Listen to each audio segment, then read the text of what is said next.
The app will create 60 to 90-second stories based on a user's location or chosen point of interest, and it'll be narrated by Orson Welles. Now, wait a minute. I wouldn't turn on Fulton Industrial if I were you. You don't know what kind of diseases those women have, and if you go in the travel lodge, you're likely to get, well, do whatever you like. Afterwards, why don't you try the McDonald's? Right on the corner. Navigating through the chaos of these modern days. Lost in the radio. Hi, everybody. Welcome to Radio Labyrinth. Well, thank you to the people who listened to us last week. We appreciate it. And thank you to our new members. I would like to welcome our brand new Patreon member. And you can find out more about our Patreon at patreon.com/Tim Andrews. We do have a brand new Patreon subscriber, and his name is either Douglas or Dave. I think it's David, but a lot of people call him Doug. Do it, Doug! Okay, Doug David is new, and we welcome him and thank him very much for joining Radio Labyrinth in that way. In that way. In what way? That, in some ways... In what way? I was here yesterday. It actually goes both ways. Yeah, thanks for joining, Doug. Yeah, Dave. Doug. Jones. Anyway, yeah, that was a fun show last week. I like how we're finally starting to get an average, what would you say, about 250 every week? That's the minimum. Yeah, that's our core watchers, yeah. Yeah, and then when we mention somebody like Joe Rogan or Tom Segura or Bert Kreischer and then put them in the artwork. Pee-wee Herman. Well, we're going to talk about Pee-wee Herman this week. I finished both episodes of the documentary on HBO. What is it called? Pee-wee as himself? Yep. Yeah. And it was really, really good. I kind of got a little misty in the second part. But I had totally forgotten about the second big scandal that he went through. I totally forgot about it. And that's testament to the fact that it was all BS anyway. Oh, by the way, later on, if you're a Patreon member, every Wednesday night after we're done recording the main show, we go live. And tonight's live topic will be, people who fell from grace who really did do bad things. Far worse than in a movie theater like Paul Reubens did. In an adult movie allegedly. theater. No, he did. He pled nolo. That means he did it, right? Yeah, well, I mean, technically, yes. If you plead nolo, it's a guilty. But he never admitted to doing, I'll use the terminology the news used, manipulating his genitalia. Yes, he manipulated it. I mean, was he folding it in half? What was he doing with it? Making balloon animals? Yeah, that's, well, I do, but they're little balloon animals. Look, it's the worm from Sesame Street. It's the shrew. All right, I was going to say. You have to go with it. What was that worm's name on Sesame Street? Slimy. I just found out on YouTube that it is canon that Oscar the Grouch is orange. And the reason it's canon is because he started out orange, and then they told Jim Henson that orange doesn't look good on color TVs. You need to change the color. So they had him go on a field trip into the sewers where he turned green because of all the crap that was down there, and he just never washed it off. But he is orange underneath all that. There you go. I gave you a little tidbit of knowledge about Sesame Street. I did not know that. It seems like he would look a little more like Animal if he was. Yeah. Well, Animal came around for the Muppet Show when they had more advanced, stuff. Anyway, we're getting off topic. We're going to talk about this Pee-wee Herman 2-part documentary that's currently airing on HBO. Now, when he passed away, what was it, 2023, it was pretty surprising, right? Nobody knew that he was sick. Nobody knew that he had cancer. Is that the case? Yeah. Right. And he just died. And I didn't know that. Did they say back then what he had died of, or that he had been hiding it? I don't remember. I just remember that he died, and I felt sad about it. I was like, I didn't know he was sick. Much in the they let us know it was cancer. They did? Okay. Well, it was much the same way as Norm Macdonald, where like Harlan Williams was his roommate in Canada when Norm first got cancer. And then, or they were really good friends back there hanging out a lot. And he kept that secret for a long time. Yeah. So that's how, if I have it, that's what's going to happen. No, if I have an ailment, I'm going to tell everybody right away. I have an ingrown toenail. And unlike Jeff, I can't just tear it off myself. I will just go to the doctor and have them cut it out. Yeah, we're supposed Yeah, it costs too much. Yeah, they're going to charge you for it too. Yeah. And you don't get to keep it. Yeah, it's like considered a surgery.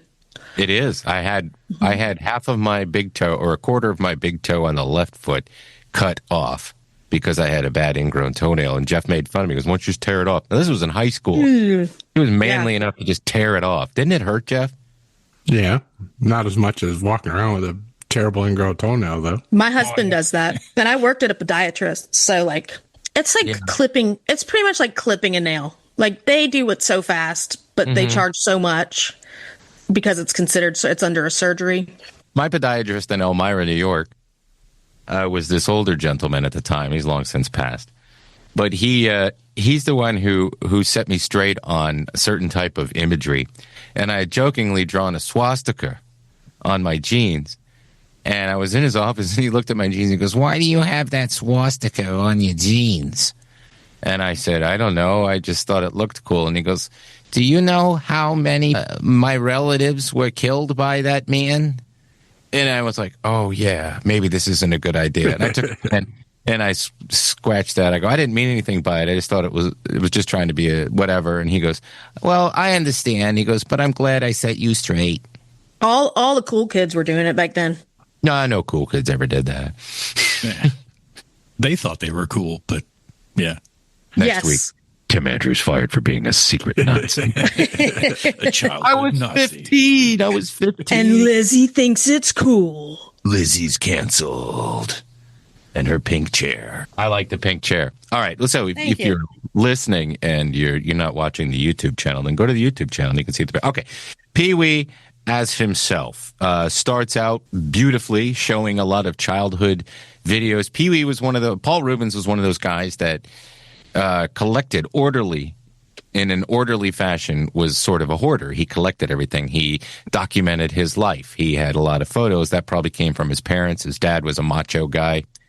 Not really much about his mom, really. More about his dad. And I think that the director, what was his name? Mike Walsh? Is that the director's name? Matt Wolf. Matt Wolf. Yeah. Well, I was close. Doing an on-camera where Paul is talking to the camera and talking about his life, and you're finding out all the stuff about him that you didn't know that he had done. Did you guys know any of this, that he'd done all these avant-garde films prior to becoming Pee-wee Herman, or that, I didn't know he was a founder of the Groundlings, which is the improv troupe in California and LA where all the SNL people came from. You can kind of tell when you see like what he grew up with, what his likes were, and dressing up in his mom's heels, and I Love Lucy, and all those old Howdy Doody, like I don't know. Yeah, you could see that influence. Yeah, but I remember Phil Hartman and him and them starting the Pee-wee thing as more of a favor, and to bring Phil in on it, and he was on it from the very beginning. The only reason he left was because of SNL. Yeah. Well, my husband was like, "Oh, you're not happy with what Pee-wee did?" I was like, "Not really. Like his buddy, like Pee-wee's got all the fame right now, and his buddy has a chance to go on SNL, and he's going to cut him off for that and be like, no, I want you to play, a once in a while character on my show because I like your character. And I don't want to lose it." If they had kept a production going in New York, Phil could have. Yeah. Could have done both, probably. Although they were on competing networks. When did it was 81 or something like that, or 82, that special aired on HBO? Yeah, after they had done the live shows and they were such a success, they condensed it down. But did you ever see any of the live shows, any of the films of those? No. The original Only ones? saw that. No. Where? There's a few. I thought there's a few on YouTube. Honey, do you have a license to sell hot dogs? No.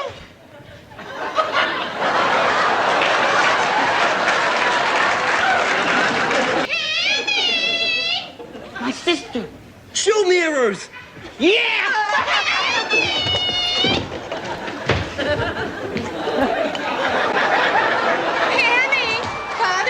It was very similar to the live. He did a live version, well, not 10 years ago or a little less. Did you go to that tour, Jeff? The tour when he showed Pee-wee Big Adventure. Oh, okay. Not when he done a live stage thing. Well, they showed Pee-wee's Big Adventure, and then he talked for like 2 hours, like a 4-hour show. Yeah. Where was that? You saw it here? Tabernacle. Yeah, Tabernacle. Was he Paul or was he Pee-wee? He was Paul. Yeah.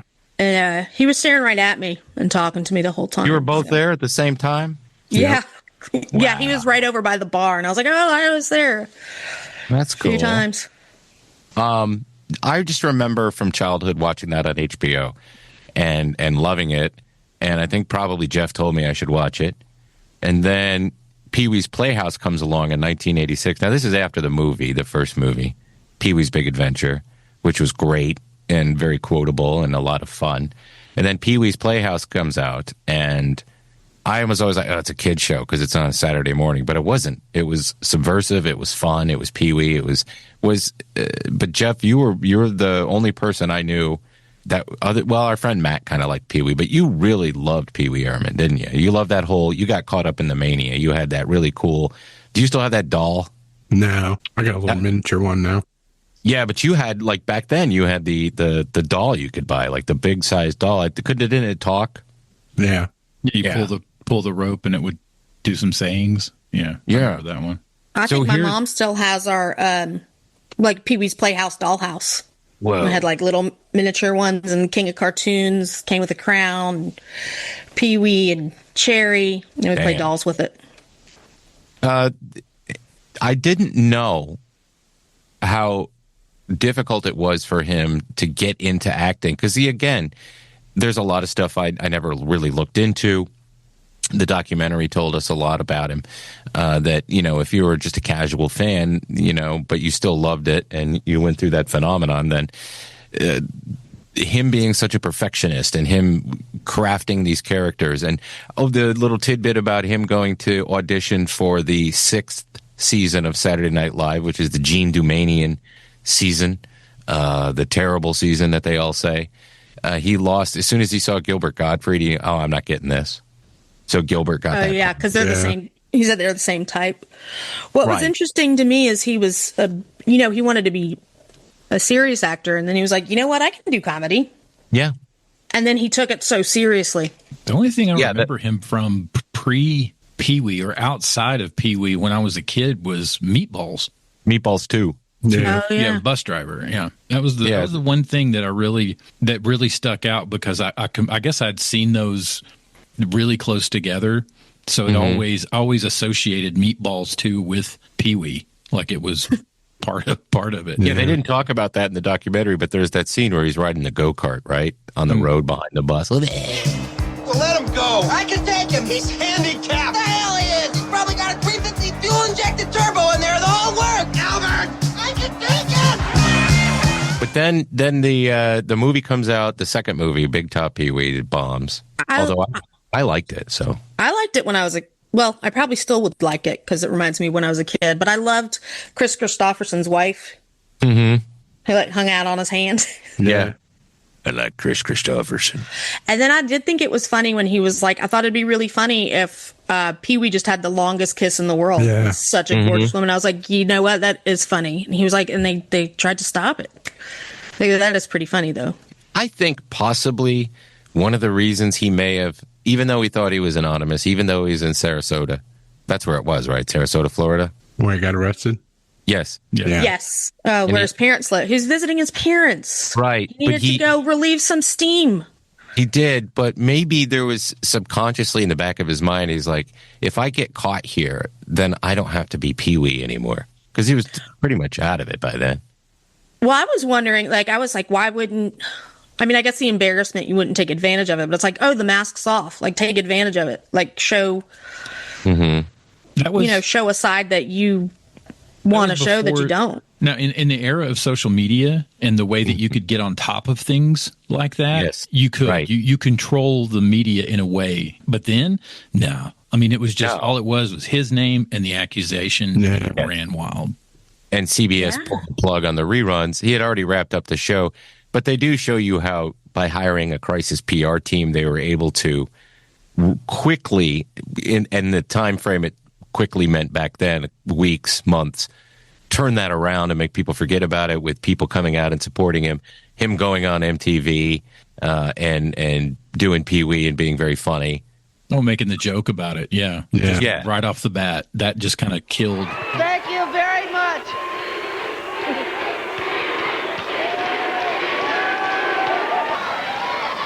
any good jokes lately? Oh, so funny I forgot to laugh. Less than a year? Yeah. Yeah. Was it less than a year? Yeah. It was months, I remember, because it was That's what I like, can remember. when They he showed walks out.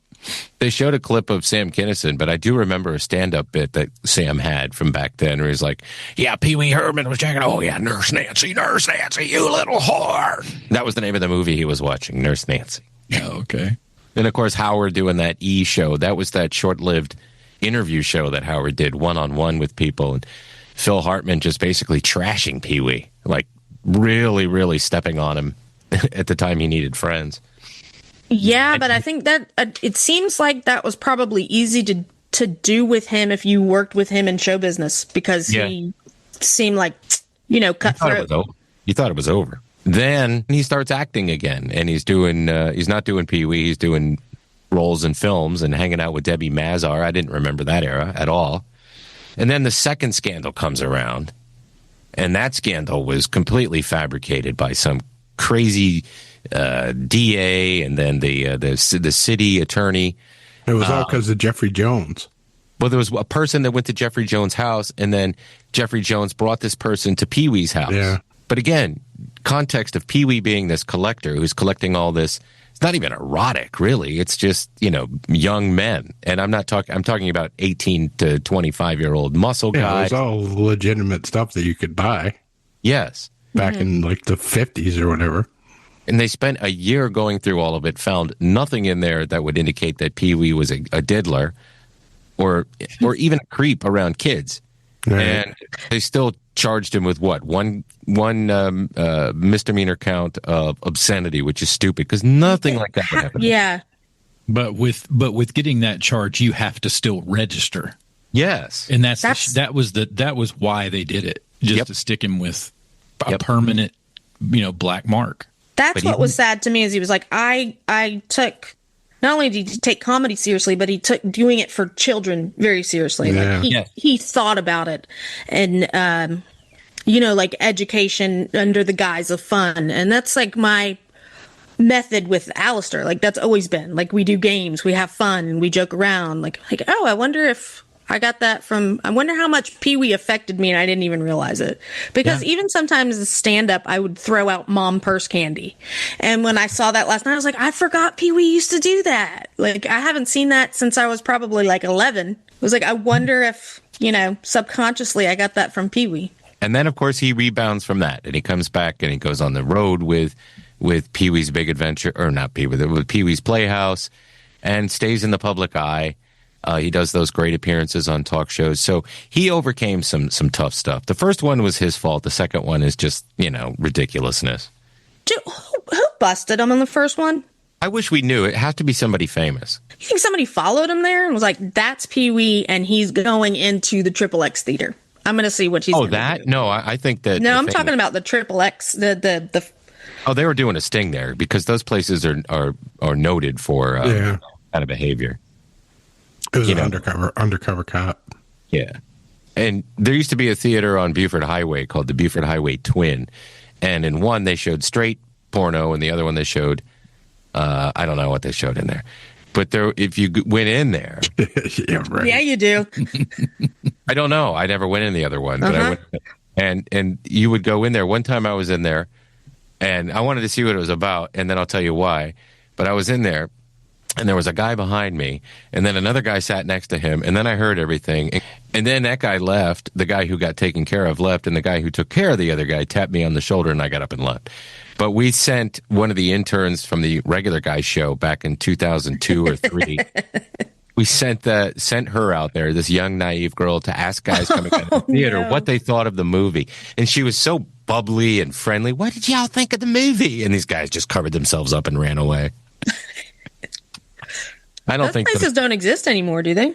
No. Why would you? Why would you? Why would you? Well, you do it in your house. Yeah. But back then, go ahead, Dustin. No, it was just that's the reason. There's no more. The internet, in more ways than one, took those things away. You got to go to Mike Hall's bathroom now if you want something like that. Yeah, he sealed it up.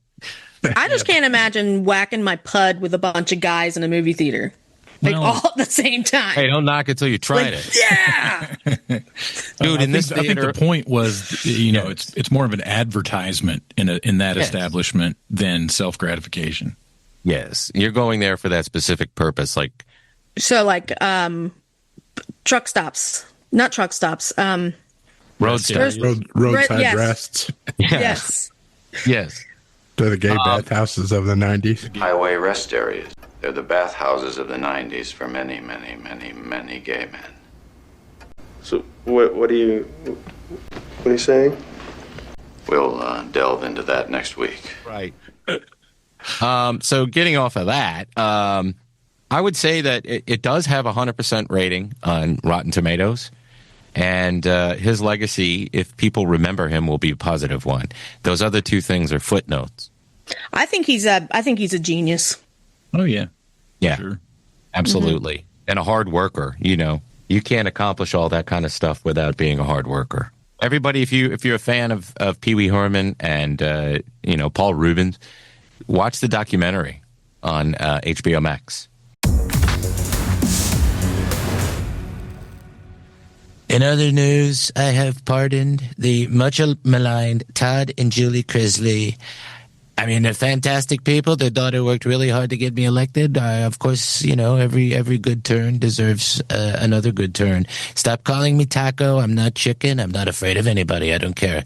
Trump always chickens out. Bullshit. And thank God, with all that's going on in the world, that the Chrisleys are going to be free. I can knock them off my prayer plate. No. People crave entertainment. People look. I'm going to pardon. I'm going to pardon the Tiger King. Maybe on my last day, I'll get the Tiger King out, and they'll be back, and you can watch another season of the Tiger King, I guess. But the Chrisleys are back, and I also, I pardoned a gangbanger from Chicago who's been in jail for years. I got him out, a congressman. A lot of people being pardoned this week. Mid-year pardon time. You don't think any of that is, besides the Chrisley's daughter just following them around the campaign trail, doesn't have anything with him sticking it to Fulton County? It's not sticking it to Fulton County because it's a federal case. Oh, okay. I thought that too at first, but no. If it had been a Fulton County case and they were found guilty in jail, Trump couldn't pardon them. So that would have had to have been the governor, and I don't think our governor, who I like, would do anything stupid like that. Not that I don't care, whatever. But no, I thought that at first that he was sticking it to Fulton County, but no, it's a federal case. Yes, we're learning a lot from the last couple of presidencies with all the people being pardoned. Oh yeah, he can do that, or he can't do that. I wish I had the power to pardon people. Me too. I know a lot of people I'd like to let out of jail. I would have pardoned Charles Manson because he didn't kill anyone. Oh my gosh, I was almost like, why doesn't Trump posthumously? Time served. We didn't over yet. Isn't he like MK Ultra? Like, didn't they do that to him? Well, yes, you're going to want to read a little. Don't get me started, or that'll be the rest. I was fixing to say you just opened a can of something. We'll talk privately about that, and then I'll talk about Tom O'Neill, and then you can. I'll take you down that road. We interrupt this program for a special news bulletin. We interrupt programming to bring you this breaking news bulletin. We interrupt this program to bring you a special news bulletin. We interrupt this program to bring you exciting news. We interrupt this program to bring you this bulletin. We interrupt Captain Freedom's workout to bring you this urgent news. Here's some stories that we've been following at the Radio Labyrinth news desk. Stephen King it's weird. They had an article. He's just released a new book called Never Flinch. It's another Holly book in the Holly series. But during an interview, the interviewer kind of just slid in the information that he has finished the Talisman 3. And it's just waiting to be released. How much work did Peter Straub put in? They actually, before he died, they went through and outlined the entire story. So, and he incorporated all of his notes into it. But in my opinion, the writing that they shared in that, I always preferred King's narrative. So this, it ought to be great. I mean, if it especially the molestation at the boys' home. Yeah. He's always got some weird children stuff in there. He did, but that was during the cocaine era, I believe. Like Trash Can Man and all that stuff from the Wastelands. You think after he sobers up, he looks at the paper and he's like, oh. Well, that scene at the end These of part people one liked of it. The part one of It, where they all have that wasn't in the movie. I was hoping it would. Yeah, no, how are you going to put that in the movie? Yeah. I'm kidding. Of course, I wouldn't want to see that in the movie. We talk about AI. I use AI in Trambles, which is audio only, and I have fun with that. Orson Welles is being brought back to life. Story Rabbit is an app that is using AI to recreate Orson Welles' voice for narrating short audio stories. Now, this comes with permission from his estate. The app will create 60 to 90-second stories based on a user's location or chosen point of interest, and it'll be narrated by Orson Welles. Now, wait a minute. I wouldn't turn on Fulton Industrial if I were you. You don't know what kind of diseases those women have, and if you go in the travel lodge, you're likely to get, well, do whatever you like. Afterwards, why don't you try the McDonald's right on the corner? Go there. It's great. I remember it was about a year ago we talked about his family was one of the first to license his vocal likeness to AI. Why not? Yeah. I know they got criticized for it, but why not? Who cares? It's going to take over everything. They're going to take it anyway. Why not get money for it? Well, who was the other one that did it? Bruce Willis sold his whole Everything. image. Yeah. Image, voice, all of it. And James Earl Jones, he did it as well with Lucasfilm. Yeah, smart. So that they could use it, ongoing in the Star Wars stuff. You're going to see more and more of that, especially now that Google has pretty much made Hollywood irrelevant and the film industry irrelevant. With what is that called? VTech 3. Yes. Yeah. That Google's some of those videos you can barely tell that they're not real. Barely. In the stand-up comedy, with the audio that they have with the stand-up comic ones, where you can hear the mic jostling and the thuds that come with being a stand-up comedian. But these actors who are in these films, like Robert Downey, anybody that's in the Marvel movies, just sell your likeness and the voice, and then your family's good in perpetuity. What it's going to do, and I know that people are saying, okay, Hollywood's dead, TV's dead, there's going to be no industry anymore. What it'll do is it'll make a film that's actually shot on film, edited, and has real people in it and real voiceovers and stuff. It'll make it a lot more special than it is right now, I think. I don't think it'll be indistinguishable. Did you see Red Letter Media's latest episode? I have not. It's called The AI Apocalypse, and it's just those two sitting down and just talking about this exactly. Yes. The AI and its effect on now, looking back on it since its conception to now.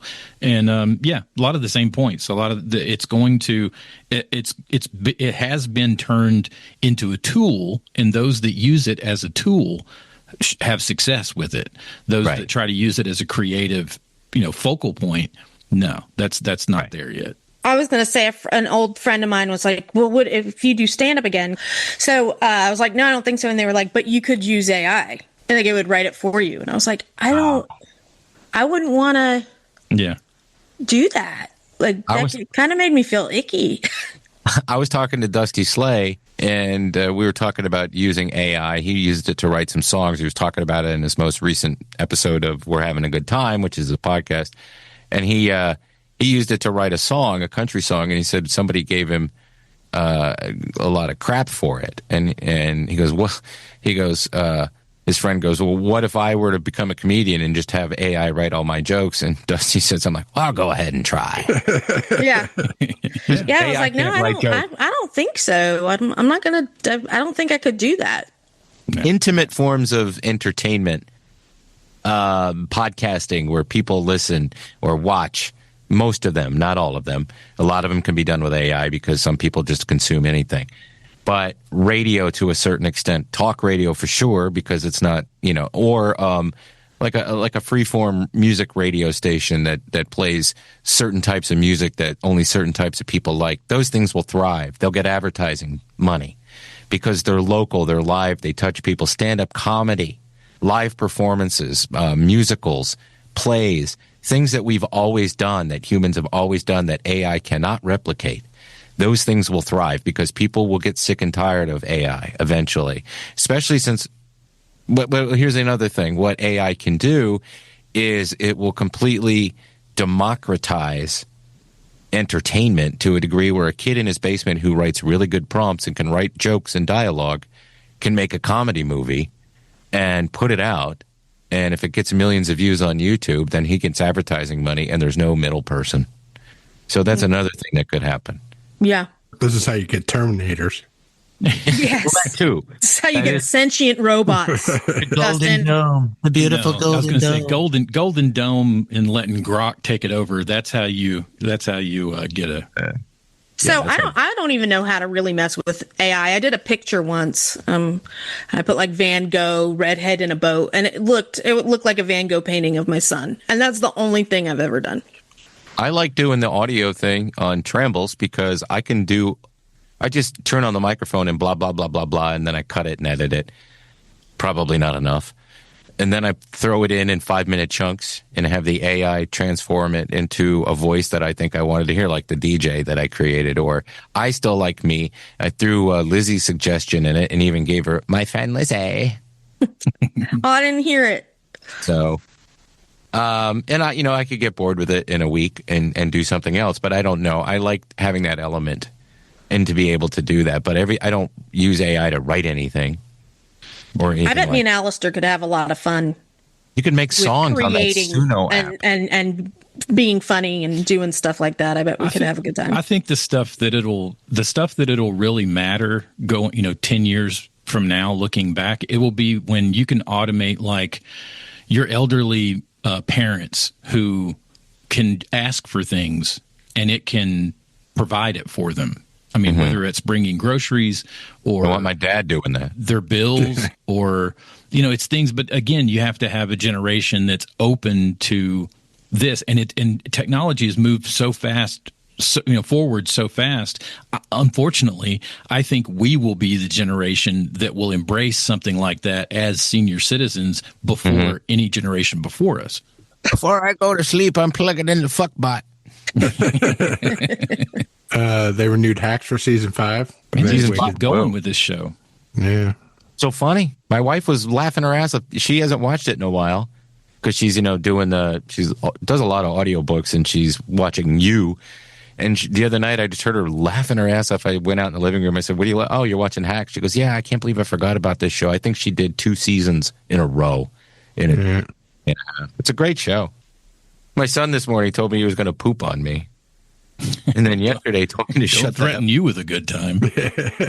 Well, I couldn't. I try to not laugh. I want to discipline him. He's like, I'm going to poop on you.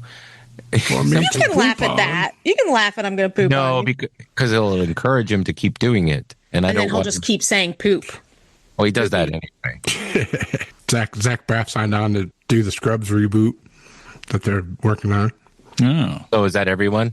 I hope it means that at least Zach and his buddy there will be back. It'd be cool if he ran the ward or something. Yeah. Instead this time. That was a funny show. I have one last story before we get to Diddy talk. And this is a sad tale because the 10th president of the United States was John Tyler. Not very well known president. But one thing that's interesting about John Tyler is that his grandson, as of last week, was still alive. His grandson. Not his great-great-great-great-grandson. His grandson, Harrison Ruffin Tyler, died in Richmond, where he lived, at the age of 96 over Memorial Day weekend. But can you believe that? The 10th president.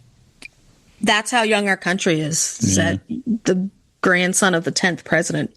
Yeah, but his dad must have been 80 when he got his wife pregnant. Maybe. This guy was president before Lincoln. Well, I don't even know. I don't know what order they. Well, I mean, it's crazy as you get, or at least I've noticed, as you get older, your concept of time really shrinks. Yeah. Knowing that 1975 was 50 years ago. Yeah. And then looking at the age of the country and go, okay, well, I've experienced a quarter of that. Yeah. So it's like, it's weird that it's so new. And my mom, I remember when a year seemed like a long time, and now I'm like, holy crap, where did the past 15 go? Well, you would judge when you're a kid, it was like if someone told you a week away you were going to do something, it was like a year. But now your years go by like months. I mean, you don't even think about it. But yeah, it is. Well, I think that's crazy. what it is. We stop thinking. Sometimes I don't even know what day it is, you know? Yeah. Yep. You just get in a routine and get in motion, and life keeps moving. All right. Well, we are running a little behind, so let's bust through the Diddy as much as we can, as quickly as we can. So we'll start with the George Kaplan, who was the one who pled the fifth and got immunity. Mm-hmm. So I'm a TikTok junkie. So on TikTok, I watched certain feeds during this, and then there's this one that's really funny, and she's not meaning to be funny, but she's at work and she covers the whole Diddy trial in real time while she's at work, but she sneaks it. Well, she go to the bathroom? No, she's like at her desk. So she's like, I call her the whisper reporter. Okay. Okay, George Kaplan, the assistant that pleaded the fifth, is talking. They asked him about applesauce, and he went on about how much Diddy loved applesauce, even on his cheeseburgers. Anyway, he once witnessed Diddy throwing a lot of green apples at his then girlfriend Gina. Right? So this is all circling back around, and so the gossip is that Diddy ate all his applesauces. And so he does this. He was trying to make more on Gina. And that was just George Kaplan. Kid Cudi testified, Diddy broke into his house. He went in there, he opened up his Christmas presents. Yeah, opened up his Christmas presents. He locked his dog in the bathroom. And that's about all he did. And he was waiting for Kid Cudi to get there because he was gonna kill Kid Cudi for being in a relationship with Cassie. But Kid Cudi's on stand and he's like, "Hey, my dog's been traumatized." Like, he was more worried about his dog, and they were like, "Objection." He was like, "Why can't I talk about my dog? He has PTSD." And the judge was like, "Well, you're not a dog psychic. You're not a vet, yeah." I want to know, is Kid Cudi a dog psychic? He might be. And then you've got Capricorn Clark, that's just a lot, but this is where the Rico is coming in with her. The first day she worked there, they were like, we'll kill you if anything happens with Suge, because she used to work for Suge. So first off the bat, then she was taken for 5 days to an abandoned apartment because they thought she stole jewelry, and she was interrogated and put through lie detector tests for 5 days. I saw that story. Yeah, and they're like, "We're going to throw you in the East River if you don't pass this." And then she's so nervous. And then the guy's like, "Hey, if you don't calm down so I can get a good read, we're going to throw you in the East River." I was like, yeah, that's a good way to calm down. Yeah, that makes you nice and calm. And big thing is Diddy kidnapped her. I mean, more than once. He's kidnapped her. He's like, "You can't leave my house. This is work." She's getting 2 hours of work, or 2 hours of sleep a night, yada, yada. But he kidnapped her because he was so mad at her that she didn't let him know about Kid Cudi and Cassie, that he kidnapped her and was going to make her an accomplice to murder. So he knocks on her door and he's like, "You're coming with me. Get dressed. We're going to murder Kid Cudi." But yeah. And she was like, "Okay." They're like, "Why didn't you say no?" And she was like, "He had a gun." Yeah. Like, the reason everybody else doesn't say no. Right. I had to. And he blacklisted her from working after that because he pretty much let her go when she got Cassie to come back to him. She was blacklisted. I don't. The more I hear about this P. Diddy guy, the less I like him. I know. Next week, we'll have more time to talk more about it. I won't ramble on so much. All right. Thank you for the update. We will always be talking about Diddy as long as he's on trial, because it's Diddy.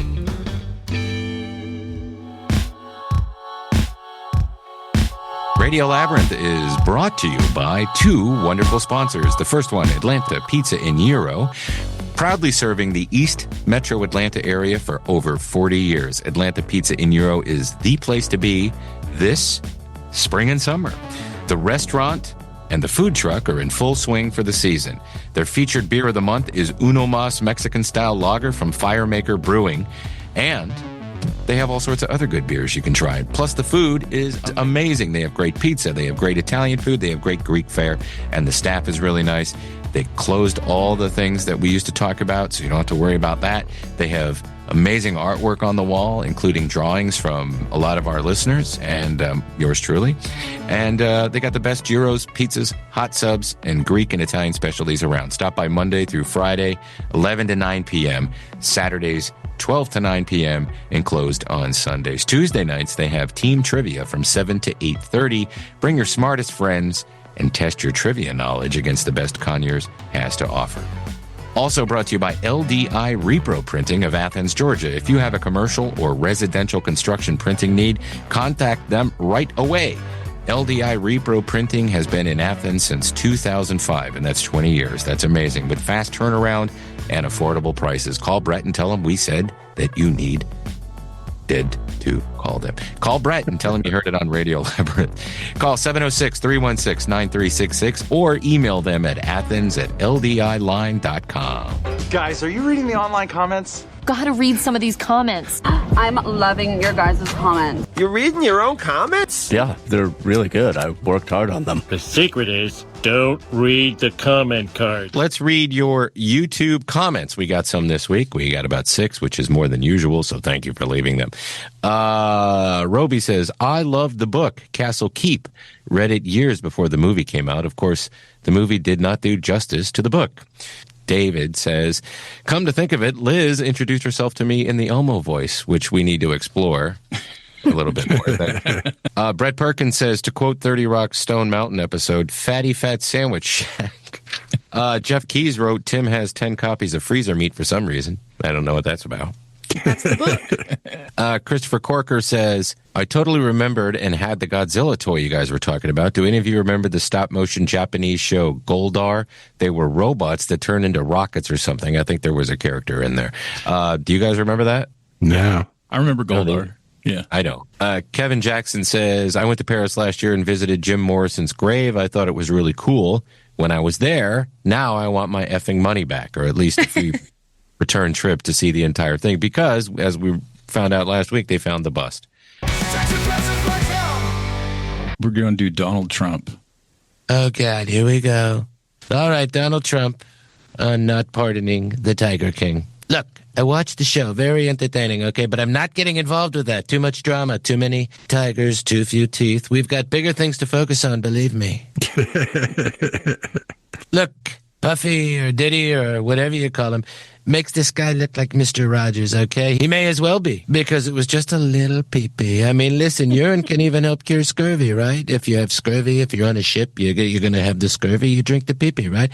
A little lime, a little pee-pee, you know? It doesn't matter. I mean, I'm signing this beautiful pardon for R. Kelly. That's what I'm doing. Trump calling Harvard admissions office. Hello? If Barron doesn't get accepted, and he's very smart, maybe too smart, smarter than me, almost as smart as me, I will personally buy your school, replace every desk with a slot machine, and rename it Trump Academy to Electric Boogaloo. And then when the cameras are rolling, I'll burn it down with a flamethrower made of gold. People will love it. Arson like you've never seen. Beautiful, beautiful fire.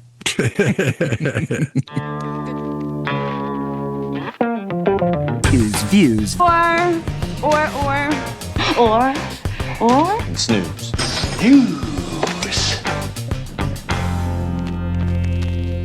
Yeah, Mountainhead. This is the movie by the guy that made Succession about the billionaires all getting together at a ski lodge. This is on Steve HBO Carell Max. thing? Yeah, this looks pretty funny. I think I'm going to watch this. Yeah, it looks good. Stick, the new Owen Wilson show, comes to Apple TV on the 4th, where he's playing a washed-up golfer. Looks pretty good. I like Owen Wilson. Timothy Oliphant. Just remaking Tin Cup. Yeah. Yeah, Timothy Oliphant is in it. With less SA.